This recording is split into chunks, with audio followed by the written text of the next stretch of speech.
Good evening and welcome to The Hardest Game. My name's Ben Doughty, and I'm especially pleased to be joined this evening by veteran boxing insider, the one and only Spud Woollatt. Thanks so much for coming and suggesting this in the first place, Spud.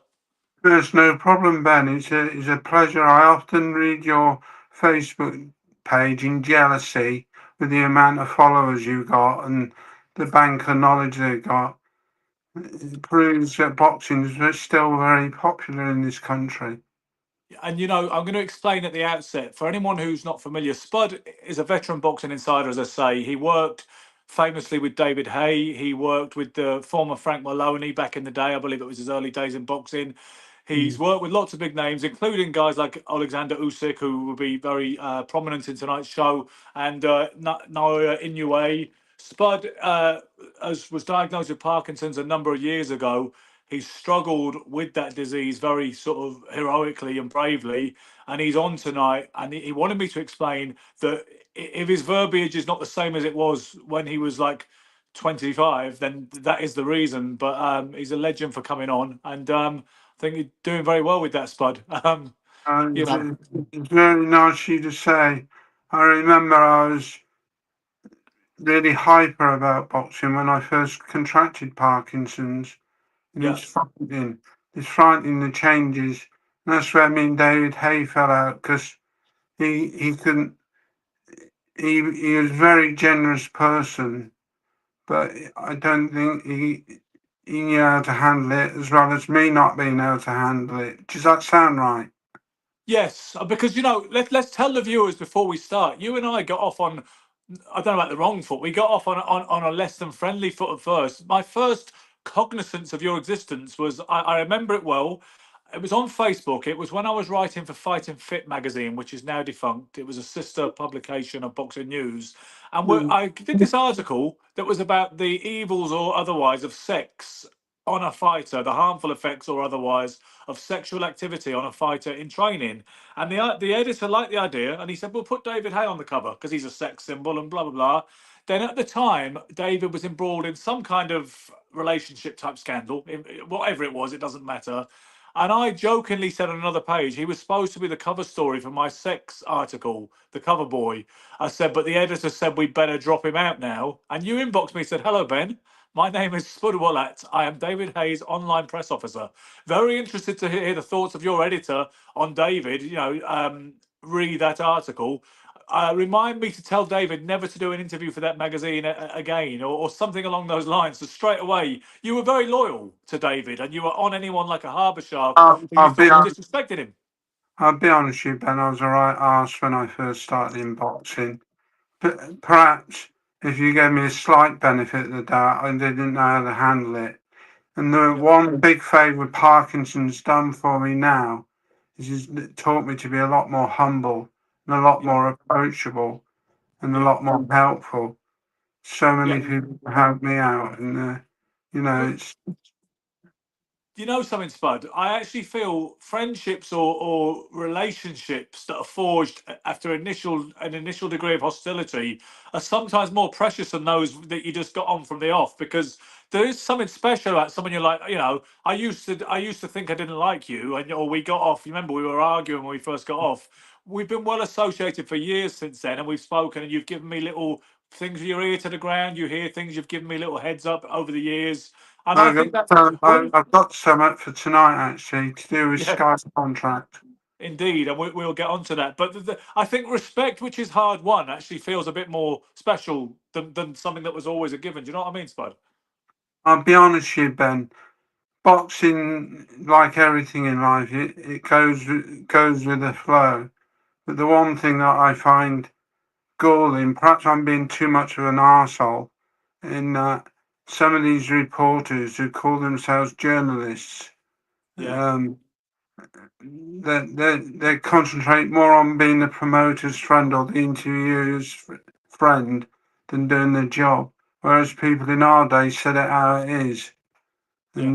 and asked the relevant questions instead of what colour shirt they had and what make of shirt they got, It's admiring a their rather dress. scary landscape, isn't it? The social media kind of diaspora today. It is very strange, Spud, because you used to get in your era when you were beginning. I imagine there were the old Fleet Street broadsheet guys, and the proper heavyweight journalists, and there were the old characters that were used I, to be on the fringes of boxing. I, People like Mike Goodall are almost like a dinosaur now, but there used to be more people of that ilk. I Whereas, kid you not, Ben.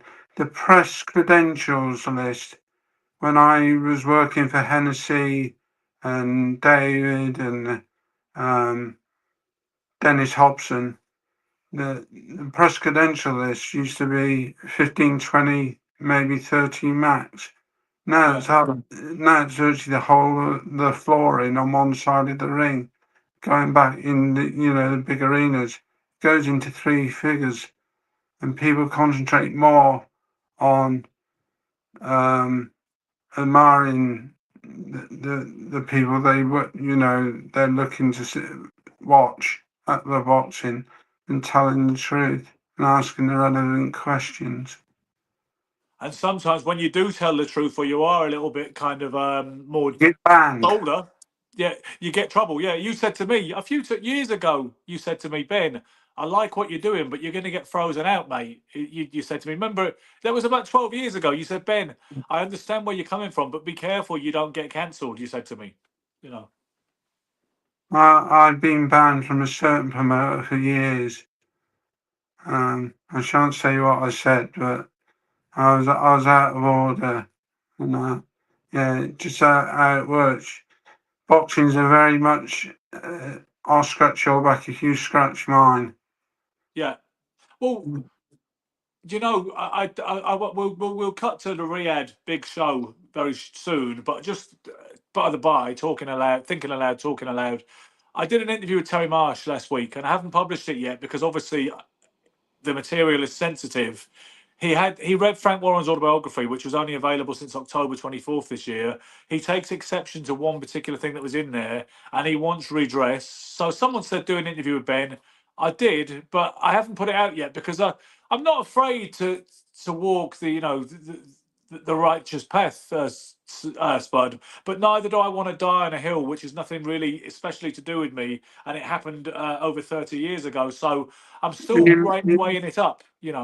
in boxing, my immediate thought to when I've just heard you say you interviewed Terry Marsh is don't do it.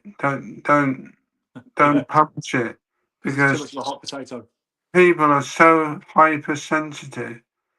It's unbelievable. You wouldn't believe they come from where me and you come from, Yeah, humble beginnings.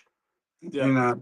But yeah, In you're answer to very this question, by the way, Boxing Pro said, "Who is this guest?" If you missed the start, this is Spud Woollatt, a veteran boxing insider, former press officer for David Hay. He worked with Frank Maloney in his early years in the sport, and he's one of those guys who's got like a photo gallery of a who's who with the likes of Alexander Usyk, Naoya Inoue, Golovkin, and all the rest of it. Abid Ali, the professor, how you doing? So that's who Spud is. I say Spud has been. He's an industry insider. He suffers from Parkinson's today, which is why his speech isn't the same as it was 20 years ago. But that's where he comes from. Moving on to we talk about the show first, and I suspect the more interesting part of the show will be the second half of the show, Spud, when we talk about some of the things on your mind and some of the things pulsing around today. But are there any fights on the undercard that particularly interest you before we discuss the big one, Fury-Usyk 2? Yeah, I wrote down earlier that for me the bet of the night is Lee McGregor versus Isaac Lowe. Yeah, I know McGregor's only 7-4 on, um, but I'm convinced if you couple that with Usyk to knock Fury down at least once at 6-5, if you put that in a double, you get a fair few quid back. So I think Lee McGregor is going to wipe the floor with Isaac Lowe. It's just my opinion. Your viewers might completely disagree with me and call me barking mad, but I'm convinced Lee McGregor wins comfortably tomorrow. yeah. For what it's worth, I think you're probably right. If I were to bet on that fight, I would be backing McGregor as well. Obviously, I'm a little bit interested in Dave Allen versus Johnny Fisher. Johnny Fisher's done everything asked of him up to now. He's obviously a massive crowd pleaser, got a big following. And he's not a bad boxer either. He's not just a limited brawler puncher. But Dave Allen, who could fight several years ago, as he's a little bit long in the tooth now in pugilistic terms. He's on the back nine, as some of our American cousins say. But I'll Dave tell you is what, saying that Dave says he's really motivated and he wants to upset the apple cart. Okay. he's as mad as a box of frogs. He's nuts. I Yeah. met Billy Allen years ago when I used to whip the shows, getting the boxers to and from the ring. And Yeah. Dave Allen is absolutely one of the loveliest blokes, nicest people I've ever met Yeah. in boxing. He's never trained right. No. And it's all very well the commentators tonight on the Sky program saying he's never trained like he has done for this fight. I think it's time's passed him by. I think it's probably a bit too late for him. Yeah, I think you're right. And I think Johnny Fisher, he's a young guy, he's a capable guy. He's obviously got great cornermen in the Tibbs, Jimmy and Mark. And I think that, Johnny is a pretty humble guy who he's one of those guys who understands that he has things to learn still and wants to improve as a fighter. And I just, based on anything Dave Allen's ever done, I know he was a pretty big talent back in the day, but I fail to see. He might extend him for a few rounds, but I imagine he'll get stopped at some point inside 5 or 6. Yeah, I think he's too brave for his own good. But he's got one of my good friends in boxing in his corner tomorrow night, Jamie Moore. And Yeah. I think Jamie won't allow it to go on too long. If Dave Allen's on the bad end of it, he'll throw the towel in. Do you know anything about Rhys Edwards, who stepped in for Dennis McCann against Peter McGrail? Yeah, I only know he's undefeated and Welsh. yeah. His last win was against one of my good friends up in the northeast, Thomas Patrick Ward, Yeah. and Rhys Edwards beat him quite comprehensively. And I think that I'll be honest here, I don't know too much about McGrail. I just on the back of that win against Thomas Patrick Ward, I give Rhys Edwards a viable chance tomorrow. He'll push McGrail all the way. Yeah. I mean, I like McGrail, I'll be honest. They call him the Scouse Lomachenko because he's got those kind of shifts and angles that Lomachenko was noted for.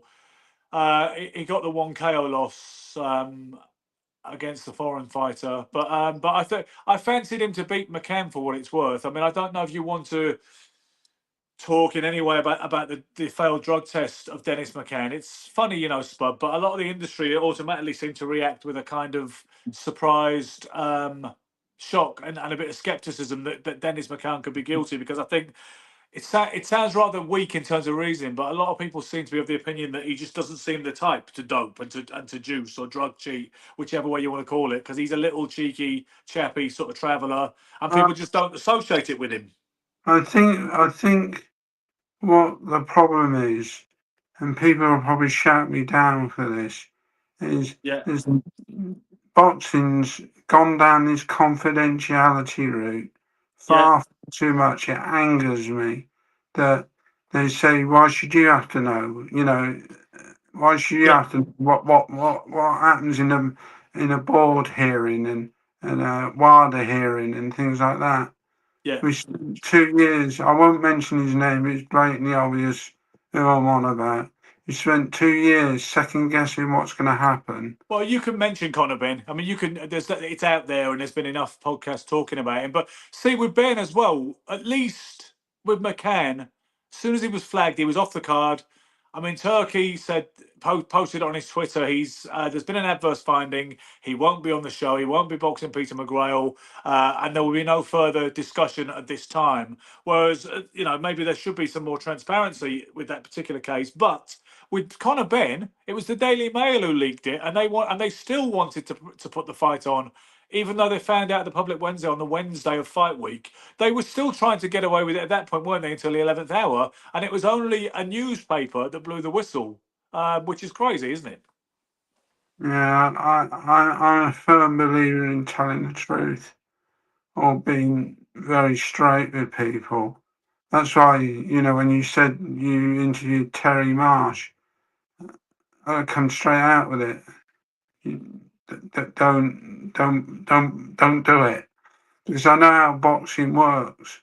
They Yeah. close ranks and you know scratch each other's backs, and the poor bloke that's broke a story on a internet website suddenly closed down for saying it how it is.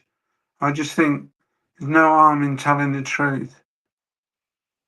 Did you hear that there was a writer from one of the big broadsheets? I forget which one, but it was like the Times or the Independent. Might be the Times. But he got refused access at the gate when he went to pick up his media accreditation for Joshua Dubois back in September 21st, because he'd written various articles that were critical of the Saudi regime, and he was told that he wasn't coming in that night and his name wasn't down. Did you hear about that? No, no, I didn't. To be honest, I can't remember his name. The bloke that writes to the Daily Mail. Um, Oh, does yeah, Jeff Powell writes for the Daily Mail? Jeff Powell. Yeah, I was once told, I shan't tell you to promote his show. I was once told, Spud, go and kick out Jeff Powell. yeah, And because he'd said what? not a lot. And I said, Jeff, the score. I'm only doing as I'm told. You know, Yeah. let's sort this out on Monday or whatever. Yeah, but yeah. So I mean that is the problem, isn't it? You know what though? I can understand if someone's slagging you off relentlessly. I mean, I get it. That people troll me, and obviously, if one of those characters I felt was cynically, and without any objectivity, slagging me off and everything I ever did and said, then I would be pretty hostile towards them and wouldn't want them to be at an event I had any control of. I mean, that's where the block button comes in on social media, right? Yes. Um, but so I understand it. I understand why they're not invulnerable and why they might not have the thick as the skin to promote a like whether it's Frank Warren or whether it's Eddie Hearn or anybody else. But at the same time, I think for the sake of the integrity of journalism and for the sake of balance and debate, we need to be a little bit more tolerant rather than just shutting anybody down. I mean, I remember I had Claude Abrams on a few weeks ago, and he was talking about the time, or we were talking about the time that Frank Warren didn't withdraw his accreditation. He just made him feel unwelcome at the shows. He said, "You're not welcome." And they would stick him in disadvantageous positions for the night when they were doing the seat allocation. Which I laugh because I've done that. Yeah, I got oh, to what admit. was it? Were you involved in that of putting Claude Abrams somewhere that wasn't the best view? Not Claude. But other people, yeah. Yeah, So you're like they can come in, but they're certainly not on our favoured list. yeah. Yeah, But there, on the other side of the coin, you had some internet websites um, thought they were God's gift and warranted a seat centre front row. yeah, And, you know, and when they got told to fuck off by me, they didn't like it too much. yeah. You know, I bet. So to boxing pro, before we get on to a couple more of the undercard fights and the big one itself, boxing pro has asked, is Conor Benn not guilty? The thing is, he's had his suspension lifted, and I don't think there's any further case to answer. He was never proven innocent, and there was never any real explanation for how he came to fail two drug tests for clomiphene. I mean, for what it's that's, worth, go on. that's exactly it, Ben. You hit the nail on the head. Who am I to question whether Conor Benn's guilty or not guilty? What raised the eyebrows for me is people associated with Conor were evasive with the truth, Yeah, the explanations. All they had to do is explain things in very yeah, clear, unambiguous ways. But what I truly don't get with the Connor situation, he may very well be innocent, but why doesn't he tell us what's happened. If Yeah. he, you know, he's innocent, he's been declared innocent, or people are playing with those words, then And the thing is, do you remember in the early days when he went on Piers Morgan, they were talking about a 270-page dossier that for some reason they sent to the WBC, not UKAD, not the British Boxing Board of Control, so far as I know. They sent the dossier to the WBC, I swear, and wanted the WBC to rule on the situation in some way. it's barking mad. Yeah. So the other fight of note on the card would be Sergei Bokochuk versus Ishmael Davis. Ishmael Davis is coming in for Israel Madrimov. Madrimov was supposed to be fighting twice on this card and February 22nd, the Dmitry Bivol Artur Beterbiev rematch. He Mm. apparently was taken ill. People were very skeptical he was going to really fight two massive fights, one on December 21st, one on February 22nd. But Ishmael Davis has got the call up. That's the second relatively Mm. late call up that he's got. And Dave, Davis got wins against Troy Williamson and Josh Kelly. yeah, Very, very good wins. Two Northeast. Sorry, I'm getting confused there. Josh Kelly just got the decision against Ishmael Davis. And yeah, Ishmael, exactly that. But he had him in trouble in the last round, right? You see yeah, that? Yeah. So obviously a lot of the time some people said, why is he getting another opportunity so quickly and straight away like that? But the fact is, that how it is in professional boxing. You don't get what you deserve. You get what you negotiate, and it's not what you know, it's who you know. So but Bokochuk, who gave a good account of himself against Virgil Ortiz Jr. last time out, will probably have too much for Davis. But Davis has got nothing to lose, has he? oh, exactly that. And he's getting a nice payday. He'll probably have to fight 4 or 5 times in the UK compared to what he's getting tomorrow night, Exactly. especially as a late caller. Yeah, I wish him all the best. And that brings us to the main event, the big rematch. I am feeling, I don't know about you, but I am feeling the big fight fever. I am highly interested. I'm a little bit excited. I've purchased the event. I stream some things. I'm not going to lie to you. I stream some things, but something like this, I want to watch it properly on TV. Have a couple of friends round, and I'm looking forward to it. For me, Spud, I don't know what your take on the first fight was, but I think this time all the variables are around Fury. I think we know Usyk, the manner of animal he is, and how supremely consistent he is. He may bring a different look. He may be less or more aggressive than he was last time. But I think everything, all the questions relate to Fury. Is he in a better shape this time, either physically, psychologically? Has he learned from the first fight? Will Fury employ a radically different game plan? Will there be any surprises in that sense? Joe is saying Fury on points. What's your initial thoughts on what did you think of the first fight, and how do you imagine it will go tomorrow, Spud? Ah, the first fight went exactly how I saw it.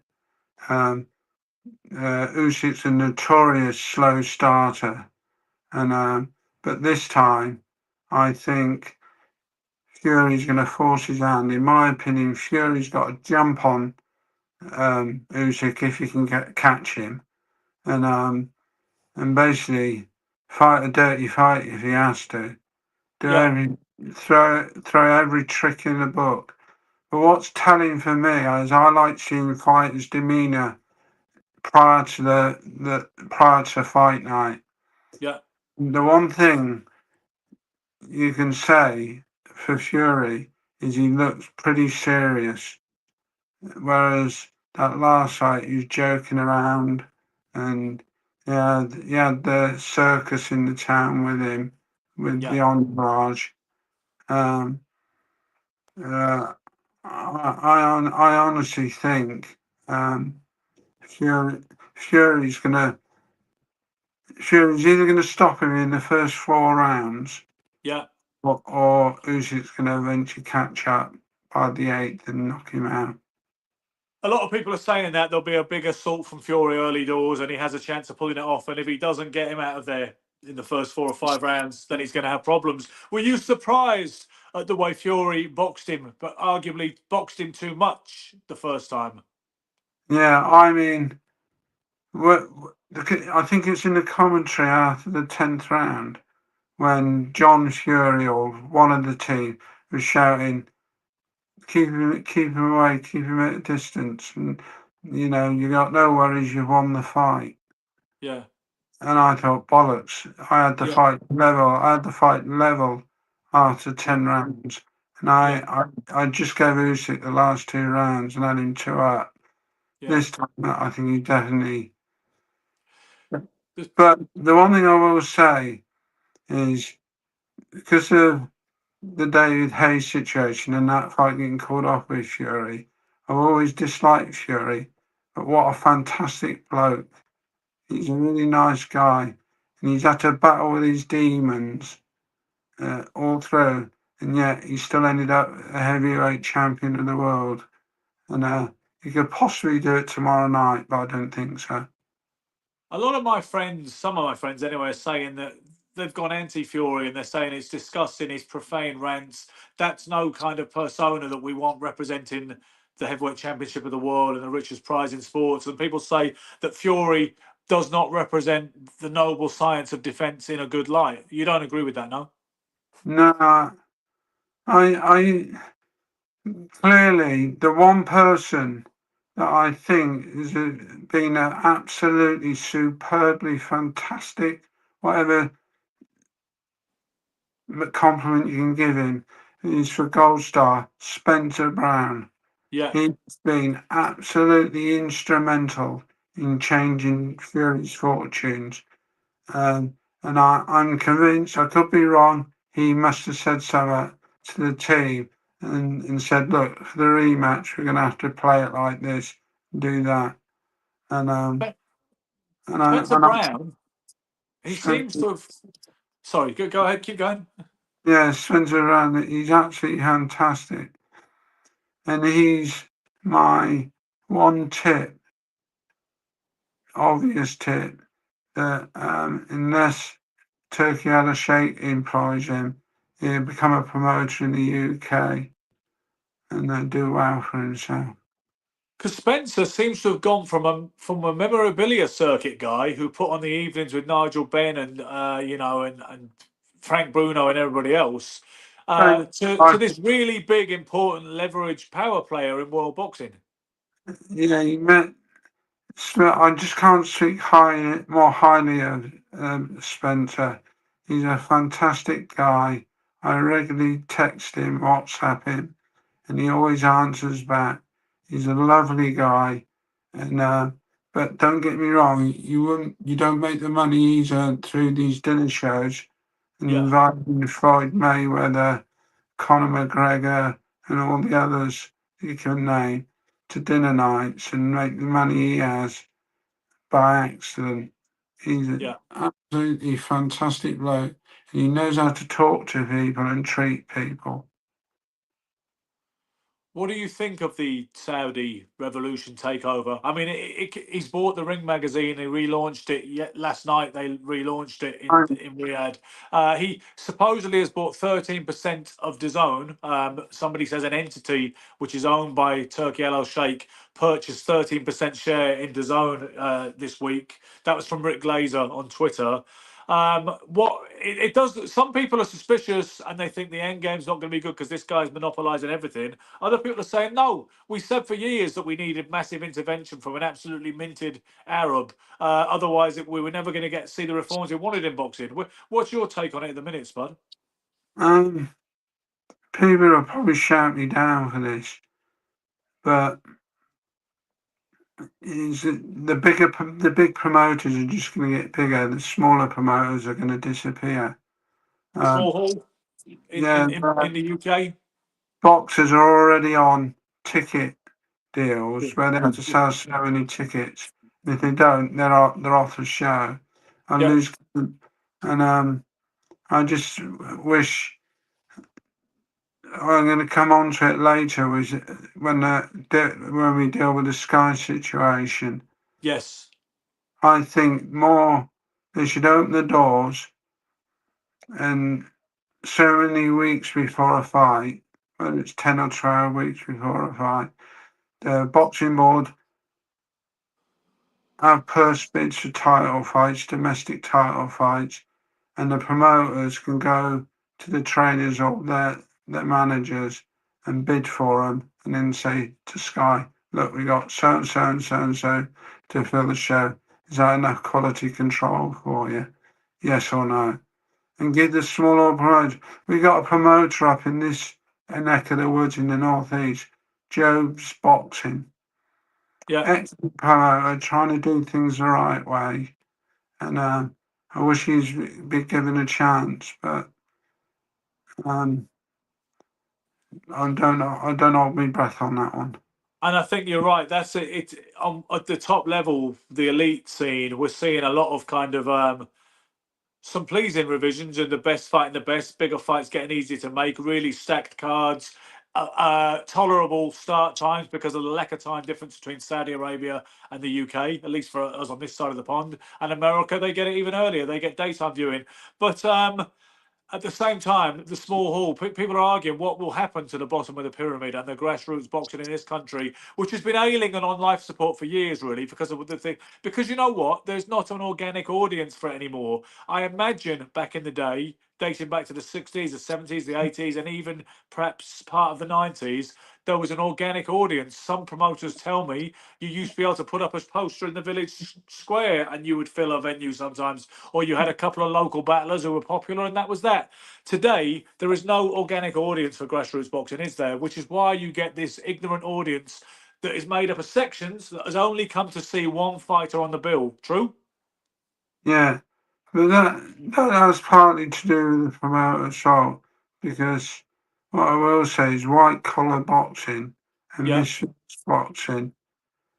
It's not by accident that they got a contract with DAZN, a rather lucrative contract as well, 5 years. yeah, And I know what most of your readers will be saying. yeah, Misfit boxing a load of bollocks, yeah, but they entertain an audience. They fill out arenas. There's not half an hour, 45 minutes to an hour in between fights. The they keep the interest of those attending, and it's more pleasing to the eye on TV as well.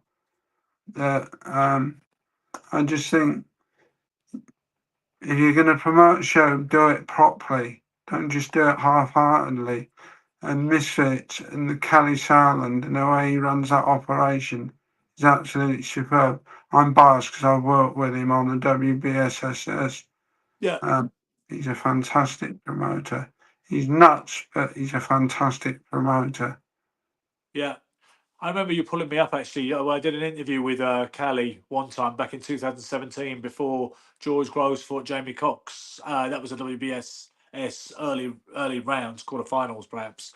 And people were making jokes because they make jokes of the funny facial expressions he does. And I can't remember what I said, but the fact I was entertaining it at all, I suppose. You said, this is seriously out of order, Ben. You know, you once again, it was that fiercely loyal streak in you. You pulled me up for making any kind of joke about Callie whatsoever. But Uh, let's get back to Fury and Usyk. There's a couple of things I'd like to ask you. I mean, you've given me your scenario that you want Fury to win, and that you think he has a chance if he sticks it on him early doors. But at the same time, you're reluctantly you tend to veer towards Usyk winning on points again, or maybe even a late stoppage. Have I got that right? yeah, absolutely. I think Usyk is an absolutely superb fighter. I remember when I whipped a show in Latvia when Yeah, Usyk fought Marius Bradis, and I took Usyk to the ring, and prior to his ring music coming on, we were behind the screen, and I was getting all nervous because of the yeah, Parkinson's. And Usyk was there laughing his bollocks off at me, taking a piss. And I'm yeah. thinking, and I actually said, "Oi, get a fucking grip, start thinking about the fight." And he just laughed at me, just to say, you know. But yeah, absolutely superb fighter. It's a pleasure to see him box. And he is quite a character in his own way, isn't he? He's quirky as hell, and his dress sense is quite inspired. His costumes he will wear to press conferences. I mean, I think he was. I don't really know the brand that he was nodding to when he came to the last press conference in London months ago, but it was he was supposed to be the hitman apparently from some kind of fantasy action movie brand, whatever it was. But he is quite a character, isn't he? Yeah, he's a lovely guy, um, full of jokes, full of humour. He's invited me now. The last two fights I did was Bradus and I forgot the Russian fight that he fought in the final. Gassiev. Yes, yeah. Yeah, Mm. yeah. You. He invited me into his changing room and took photos and all that. Like, he's a really, really nice bloke. Yeah. Federico Martone says, Ben, you know my thoughts on Saudi sports washing and the bizarre pantomime, but we don't live in a utopia. Big fish tends to eat small fish, and tomorrow's fight is ultimately what we all want. I'll go Uh, along with that. Absolutely, I'll go along with that. But then I contradict myself by making it a big fish. You need it to start out as a small fish. And if you close the loopholes for the small fish to get out, where are they going to go? I think that is so. It's going to be very interesting times. I think this is a transitional phase in boxing history. I don't think it's an overestimation to put it in those terms. What do you think when we talk about a revolution that we appear to be living in the thick of in boxing? They say they will be trialing an artificial intelligence judge at the ringside tomorrow night. So there'll be three official judges, and they're all from Puerto Rico and the States, I believe, the three of them. But there will be a trial of a fourth artificial intelligence judge, and it will be interesting to contrast and compare the scores of the AI judge with the three actual judges. What do you think about that? I'll be honest, yeah, I'm an old twat. I think it's Yeah, a load of bollocks. And yeah, I think it's a load of bollocks. you That, do. Yeah. again, I'll probably get proved completely wrong, but I, this is, I just don't see it. Instinctively, I don't like the idea of a gadget or artificial intelligent machine of some sort scoring a boxing match. To me, I automatically don't think that is a good idea, and I don't see how it could approximate. I think it's something you have to know and understand deeply.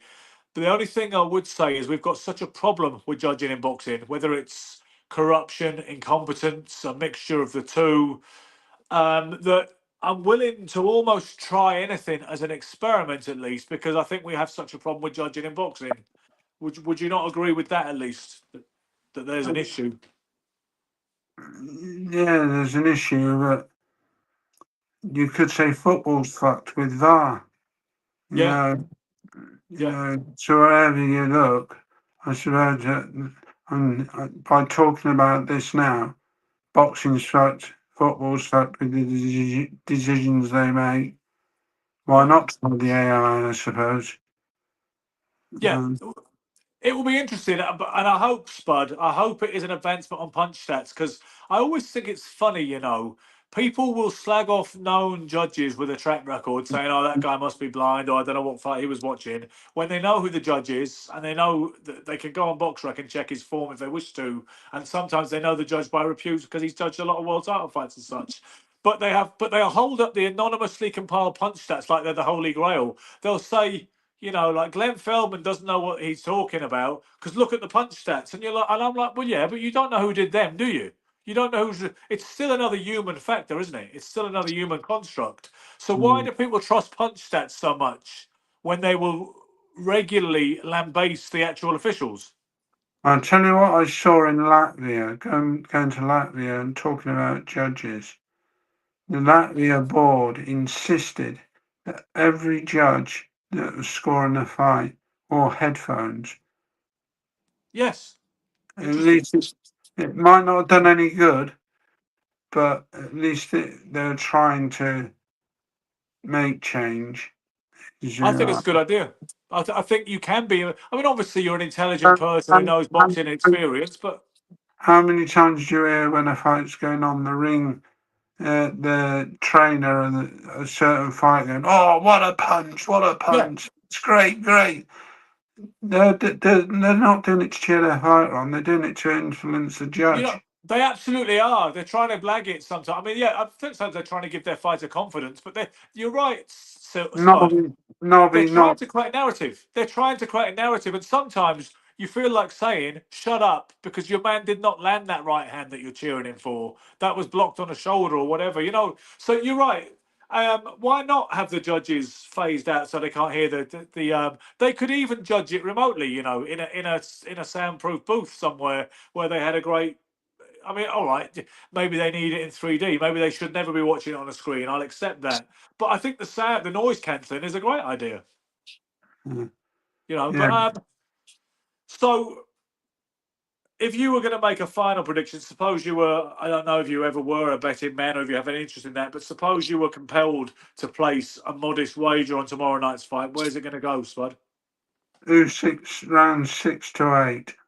Okay, round group betting, 6, 7, or 8, yeah? Yeah, And that's a smart man. I think people who bet rounds are novices unless they've heard something hooky. and Then put anyone who bets rounds is a novice. You've got to do the round group and give yourself a bit of a buffer. a friendly bet on McGregor to win against Isaac Lowe. Gets Isaac Double Low. double that with um, uh, Fury. Usyk to knock Fury down. Yes. Yeah. Do you know what bet jumped out at me, Spud? I nearly keep calling you Silk. That's not an acceptable confusion because he was doing the show with Silk for a long time. Spud, the bet that jumped out at me was 18-1 for Fury by split decision. Now, whether it happens or not, that's a value bet, is it not? Oh, absolutely. Draw is a good bet, says Joe. Listen, if Fury does better than he did last time, if it goes the distance, it's close, controversial, debatable. Fury could well get a split decision, and 18-1 is not to be sniffed at. So, if I was having a little flutter, like you put 20 quid on it as an acceptable bet because you're like, well, it either comes in or it doesn't. But that's the one that jumped out at me. And anybody who hasn't seen that was Sky Bet. I haven't checked it today, lads and lasses. If there's any women watching, we do have a few. But you could get 18-1 yesterday with Sky Bet for Fury split decision. Don't thank me, pay it forward. That's not bad. You know, but you're actually you're calling the stoppage before round 10 because I mean, how did you feel about the ninth round last time? Do you think it was was scandalous refereeing and Fury should have been stopped, or do you think that Uh, it was a uh, legitimate uh, knock? Go on. Absolutely, and I lost money on that, and I also lost money on I had Dubai beating AJ by Yeah, the end of the fourth round. He did him in the fifth, didn't he, or something or other, and yeah. I had it, in the third and fourth round. He had AJ in all sorts of trouble, and I said, Do you like a bet? You like a bet then, yeah? "Oh yeah, I like it Good. that." It's always better to talk to people about boxing who do like a flutter because I find sometimes people like Silk didn't even understand the odds because it's just not his cup of tea. But it's good to talk to someone who will have a bet and put their money where their mouth is because it adds a more interesting context to the thing of predictions and analysis. I'm not clever, Ben, by any stretch of the imagination. I've lost a lot more than I won. Yeah. But it's hard, isn't it? We all get it wrong. I mean, this was the thing. We had this kind of predictions league with Sugar, Silk, and Stretch, and Michael was winning, and he never let us forget it. But there is an element of fortune in it. Obviously, being boxing savvy is a part of it, but sometimes there's an element of luck because people just don't see everything I, coming. I will confess to one thing here. It's the first time this has come out the woodwork. On the Fury Hay supposed first fight, I Yeah, was going to have a flutter, on my own personal flutter, on Fury to beat David, even though it's part of David's team, because he yeah, hadn't trained well. And yeah, he had his last spar a week before the supposed fight, and then he got cut by Philip Ergovich. yeah. Um, It was Hergovich who did the cut. Yeah, that was sparring with him. Yes. yeah, definitely. Yeah, because And there was only a few of us in the gym that night, and you cannot tell you when you're involved in a big fight, and you're excited by it, and you worked on it for weeks, um, to get it called off like that is absolutely devastating. and they pulled it twice, Spud, as you will remember. Yeah, David should have never agreed to the second fight, in my opinion, because I give him his due. David Hayes he's starting to be a lot more now. When people ask the question, does a fit David Hay and a on point David Hay give Usyk a decent fight? Here Yeah, you go. Here you go, readers. I say yes, you'd have given me a decent fight, but Usyk would have won. you fancy Usyk to have won, yeah. That would have And, been a and you think great. he's the greater, certainly the greater. You'd rank him as the greater fighter, wouldn't you? Because Usyk has achieved more. I think Usyk's winning the heavyweight championship of the world is far more legitimate than David's. Uh, David beat Valuev out there, but Valuev was a title holder. Usyk is the champion of the world, beyond undeniably so. absolutely fantastic boxer. What Only was God? Naoya is the only person I place above Usyk in the pound for pound rankings. Yeah. There you go. Ask your readers to put their top three pound for pound. What from I in go, the historical context, yeah, or wow, modern day boxing. I was going to Um, say, because when you talk about the pound for pound greatest fighters in history, amongst the kind of hipster historian crowd, um, you'll get a Mount Rushmore that tends to involve Robinson, Greb, Langford, and Armstrong. That is the four that people will often mention. The people who are really book smart on boxing, shall I say, they'll mention Robinson, they'll mention Greb, although obviously we don't have any actual footage of Greb, but he's got a phenomenal body of work. They'll mention Sam Langford, of whom there's very little footage, but has another crazy resume. And they'll mention Henry Armstrong, who we do have quite a lot of footage of, who achieved things which just don't sound credible anymore. Ezra Charles, Colin Cow has said Ezra Charles. Ezra Charles was a great fighter, and I would say is legitimately one of the top 10 pound for pound fighters in the world. Silk believes that Muhammad Ali is the greatest fighter ever lived. I understand with that, and I've got a lot of sympathy for that claim. He could be right, but I don't think so. I tend to go with Sugar Ray Robinson. Uh, Willie Pep is another phenomenal fighter with an unbelievable record who's up for consideration. Sugar Ray Leonard. Um, some people say his stats are too brief. He only had 40 pro fights and he was too inactive because he kept retiring. But I think Sugar Ray Leonard has got the best small resume in boxing history. He's got the best 40 fight resume in terms of the guys he beat, I feel.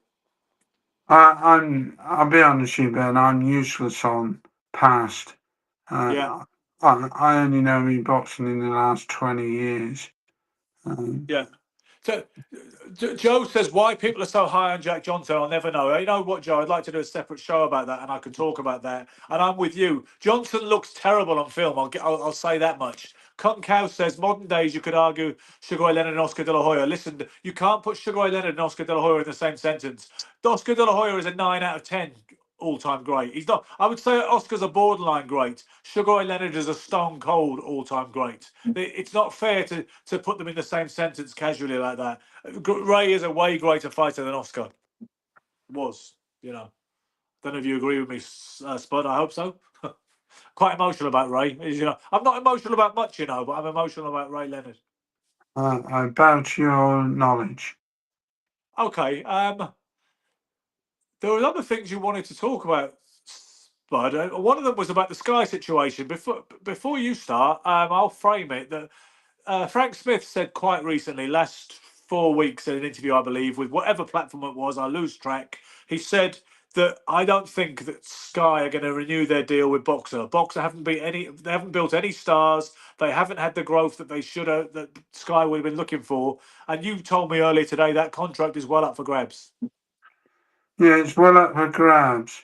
But the one thing I'll say is with Eddie and Frank and Gold Star with Spencer Brown signing all these decent fighters up, the lesser fighters are not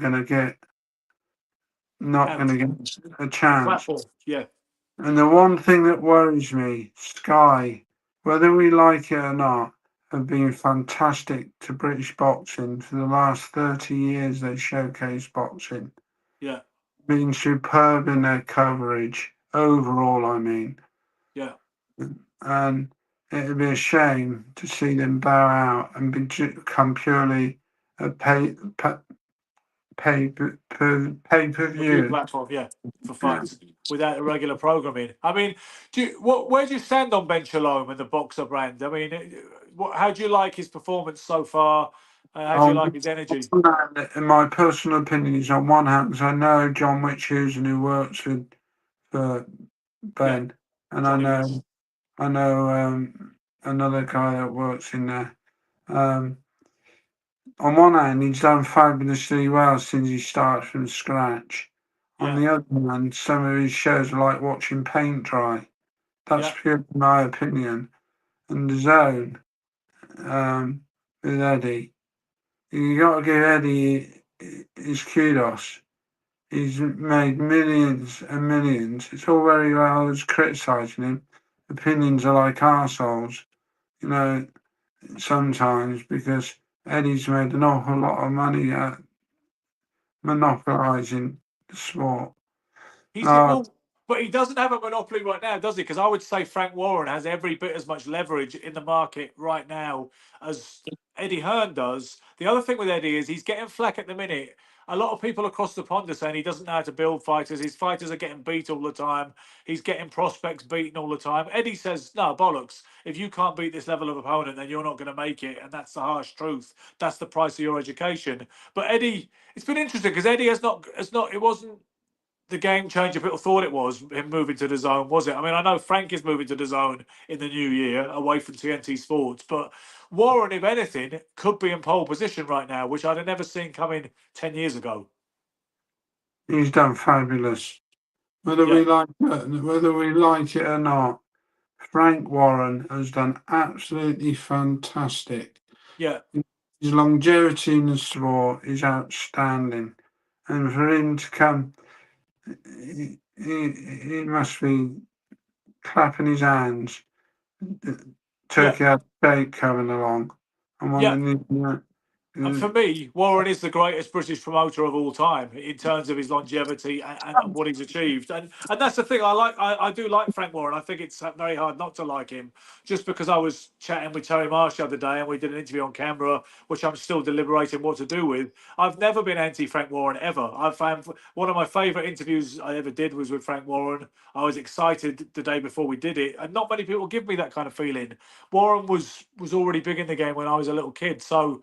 I've got nothing but admiration for Frank Warren. I must get around to reading his book. And you know what I mean? If anybody thought I had a down on Frank Warren ever, that's certainly not the case. yeah.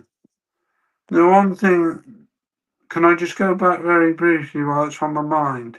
The Go on. one thing that really worries me about Tyson Fury is what's he going to do without boxing?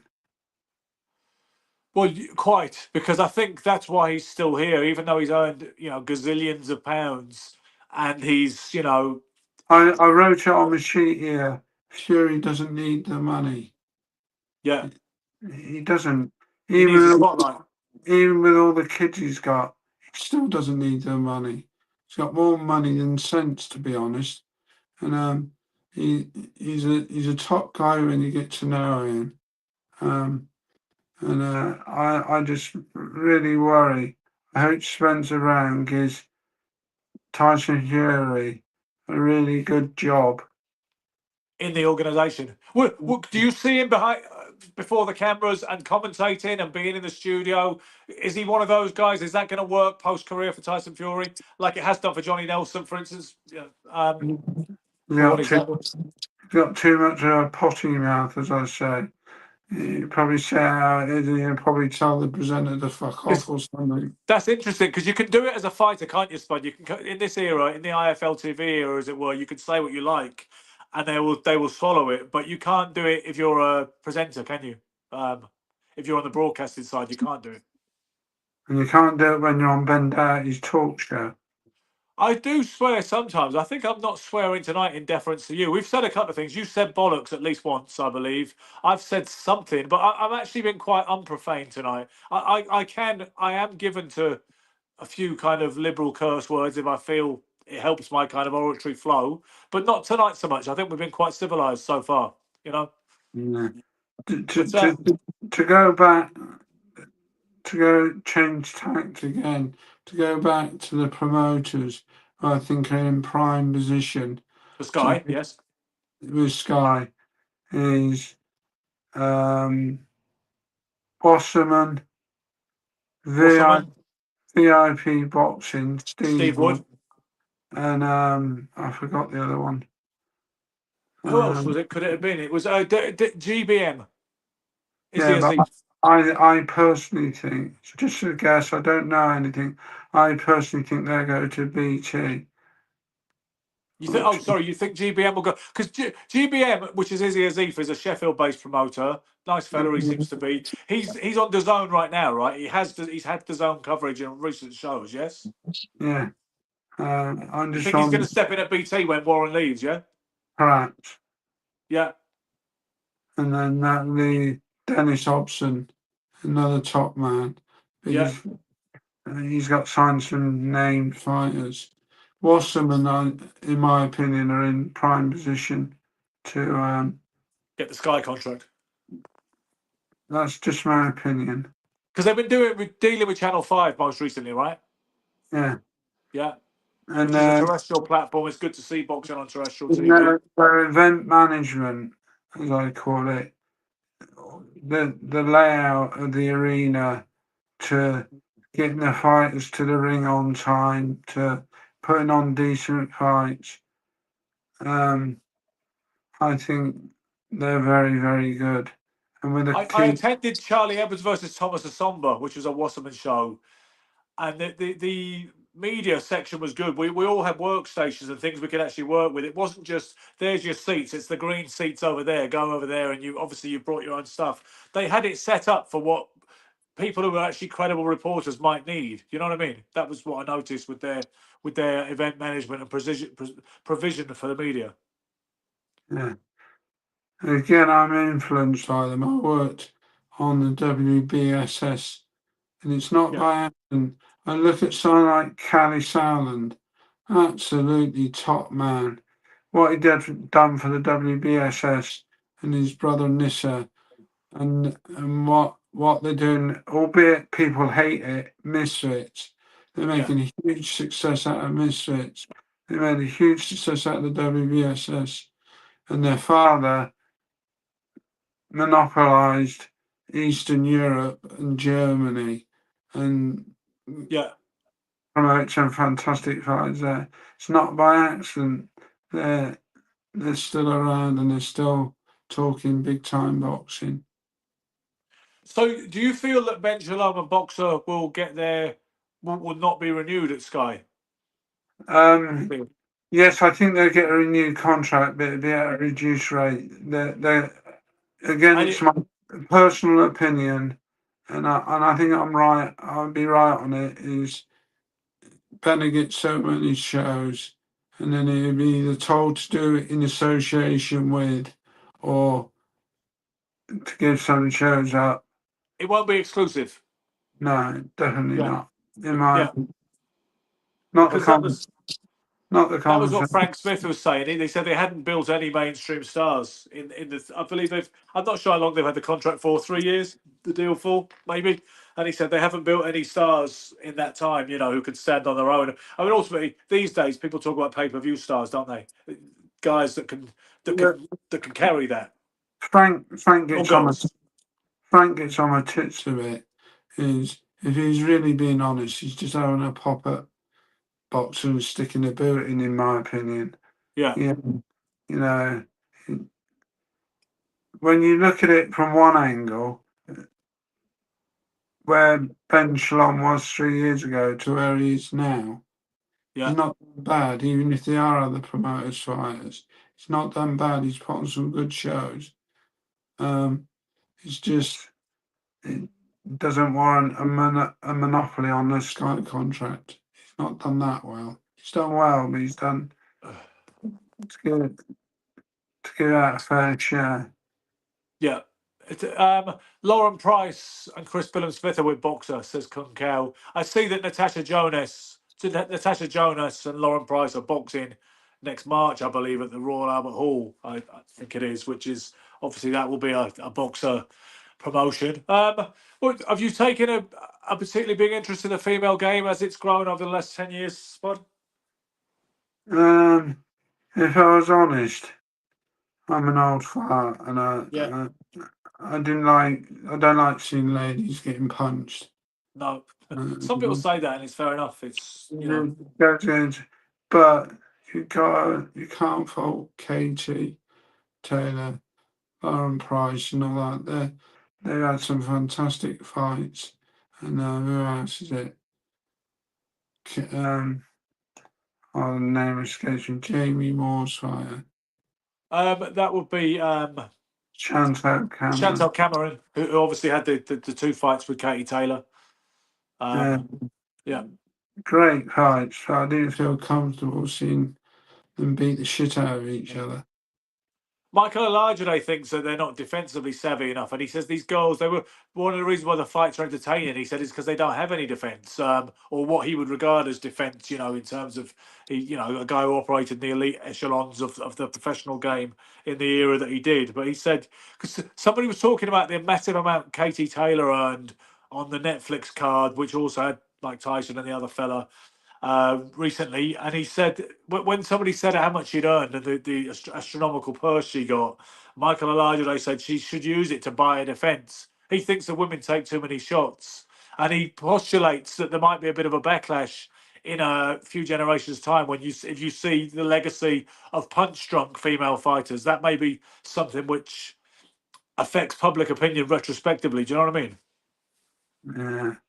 It's I suppose being humble now, everyone deserves a chance. Everyone's, sensibly, whether to choose boxing or not choose boxing. It's a bit like Misfits. The boxing's a load of crap. I know it's a load of crap. It's the worst thing you could possibly see. Some fights are worse than when you come out of a pub. They're worse standard than that. But at the same time, some fans, a lot of fans, turn up to shows wanting to see blood, guts, and punches thrown. yeah. And that's exactly what they get with Misfits. And whether we like it or not, I know, I'm deliberately winding up some of your readers because they're completely disagree with me. Is the punter that goes to a Misfits show gets value for money. Fights maybe shit in standard, but they're fights, But well matched. and Well, they're going to sell out arenas now. Again, I'll be honest, to your readers, I'm influenced because my son works for Misfits. yeah. Well, what you're saying essentially is they have an inferior product, but they sell it better, and professional boxing, particularly at the small hall level, could Uh, learn a lot from them. Yes. Absolutely. Yeah. Why did the Zone sign up Kelly Sowland? Yeah. 5 years at the Zone contract Yeah. on pay-per-view. And fans are entertained. The one thing I always agreed with David, and I work for David, is controversy sells. Controversy sells. The more controversial you are, whether people like it or not, it generates interest in the fights. And a lot of this Misfits are, okay, we can see it's, what should we call it, set up, but they're still entertained. It's WWE, dare I say it, WWE boxing, as I Yeah. call it. But it sounds nuts, but my son's made a job out of working for Misfits. Yeah. Well, do you know Frank Warren started with his National Boxing Council shows, which is a unlicensed boxing, as it was called, especially back then. And he gained so much momentum. The Border Control invited him to take a license out on the grounds they'd rather have him in the tent pissing out than the other way around. But if there's a cool documentary, called Box On, which was shot right in the heart of those unlicensed promotional days for Frank Warren when he was promoting a lot of the Rainbow in Finsbury Park. And what Frank said when he was discussing the board opposition to what he was doing, he said our fights are more competitive. That's really what it is. And he had ex pros like Cliff Feld on there, and people like that. And Ron Redrup, who's another very good ex amateur and a decent pro in his time. And that was the thing. He said our fights are more competitive, and we put on close contested matchups. Maybe the standard isn't as good as some of the cartel, as it were. The Mickey Duff and Terry Lawless brigade at the time, but it was more competitive. Which is, I suppose, essentially that's what you're saying. Is often the case with the Misfit shows compared to some of the stuff you see on bills around the country that represents itself as legitimate cutting edge pro boxing. Yeah. They really care. Callie and Nissa are not just wiping their ass. I can honestly say, fact, they really care about the ticket buying public getting quality or getting a decent fight experience. Yeah. And with Misfits, the public have asked for a certain type of show. That's what they're getting in leaps and bounds. Yeah. And like I say, it's the reason why Kelly makes so much money. Yeah. By the way, there's a friend of yours in the house. I believe you're supposed to recognise him anyway. He says Ralph O'Neill says, Spud, a big hello from Rhino. Nice to see you nattering. Can I just say about Rhino Go 2 on. years when I couldn't drive, Rhino used to take me the length and breadth of the country to Cardiff, to Yorkshire, to Manchester, Scotland, you name it. I used to say to the Rhino, let's go to this show, let's go to that show. And Rhino always jumped in his car. And another bloke I want to say thank you to while I'm here, sorry readers, listeners, is Andy Wild. Yeah. I get sorry, I get quite emotional about it because Yeah.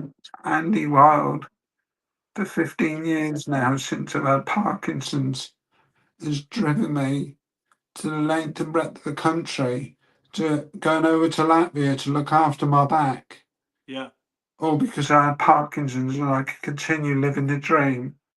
And what a fantastic bloke he is.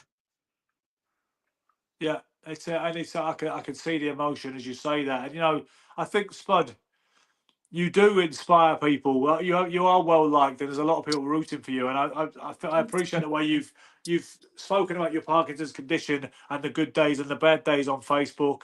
I know it's a mutually rewarding process because it helps you feel better some days when you're feeling it. The road is a little bit uphill. And it's obvious every time you post about the condition and when you're struggling some days with it, it's obvious how well liked you are in general and in the industry because there's so many people making supportive comments on there. And like I say, we started off with a slightly truculent exchange in our relationship, and that actually went on for a few months, as I recall. But it's good to know you, and you're obviously a top fella. I don't have any doubt about that whatsoever. You've been very, very kind to me, Ben, and I appreciate it. But what I will say is Parkinson's has made me more humble in the fight game. Everyone's got a right to their opinion. That's why you made a success at your page. You got loads and loads of fantastic, knowledgeable people about boxing and involve themselves in your threads and posts. Yeah. And you got others you can tell know fuck all about boxing. Yeah. In my opinion, they're just as welcome as a knowledgeable I, person. I think we should never get too snobbish, unless they're idiotic with it, unless they're too insistent.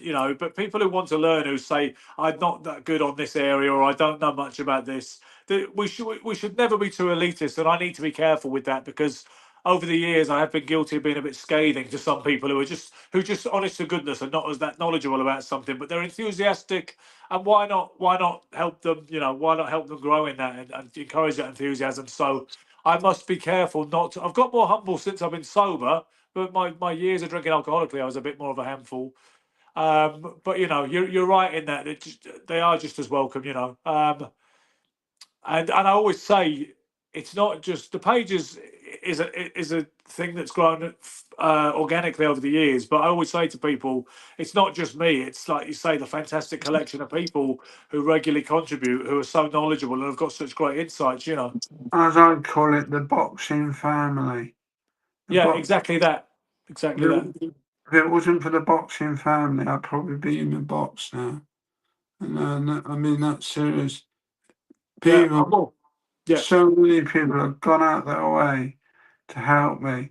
Like your readers and listeners are taking the time to listen to me waffle on, and I'm ever so grateful. I'll listen to this tomorrow all day, yeah. and I'll probably ring you up, say, Ben, take that out, and you'll be Well, the saying, I funny thing can't. is, you haven't been very controversial, to be fair. I mean, which is fine. Am I allowed to say? Because I teased the audience yesterday when I said that you would make certain revelations, let's say, about your relationship, the years with David Hay. Am I? Is it okay for me to say that you got a gentle reminder from someone today in the organisation who said you can't be talking about David? You know, there's non-disclosure agreements. So you said to me, we're not going to talk too much about David because of that. Is that fair enough to note? Um, what I'll say, and I've had a long think about it today. David was very, very, very generous to me. Yeah, He paid me amazingly well, but at the same time, he was a son of a gun to work for. Sometimes he was a nightmare. yeah. And in the end, I think it, it, I don't want to get in trouble for it, and hopefully I won't. I think he found it just as difficult as me when I was diagnosed with Parkinson's, because I wasn't the same Spud that was on the ball, being And in that was my his way of dealing with it, rather than compassionately. He almost kind of pushed you away a little bit because he found it hard to deal with. perhaps, yes. Yeah, In all fairness, I love my dream, believe it or not, is to speak to him one day, to reconcile. to reconcile. I ain't got a lot of time, so I want to be able to say to him that this is how you made me feel. Please listen. Well, we're putting it out there, David Hay. Your old mate Spud has said what he said. I don't think I need to translate it or anything like that. So that can go out into the boxing ether. And Just talking with about David A, just quickly, very quickly, yeah, Adam Booth. Adam Booth has been totally and utterly fantastic to me. He gets a lot of bad press, yeah, sometimes for me in the early days, he's there to but be shot at, isn't he? Because he's a he- strident character. he's fantastic. A lovely, lovely man. Yeah. But just quickly, I'll say to Concat, yes, I still do the historical London boxing tours. I did one last month, I believe, and I'll be doing one in the second half of January. It'll be one Sunday in January, the last 2 weeks of January. I will let you know. If you can get on social media, follow me on Facebook, Ben Doughty, or Real Ben Doughty on Instagram, or The Hardest Game on TikTok. Then we could communicate a bit better, other than just these YouTube streams. It's been a great pleasure to be joined by the venerable Spud Woollatt today. Long overdue conversation. We've never spoke face to face like this. We've spoke on the phone a few times several years ago, but I really appreciate your presence, Spud. We'll have to do it again sometime sooner rather than later. And I wish you all the best over Christmas, certainly. And I hope you have a great one. I know at one point you nearly pulled out of tonight's show because you weren't sure whether you were quite feeling up to it or not. I'm really glad you persevered. I think it's been a great show. So thank you. And I thank your readers and listeners.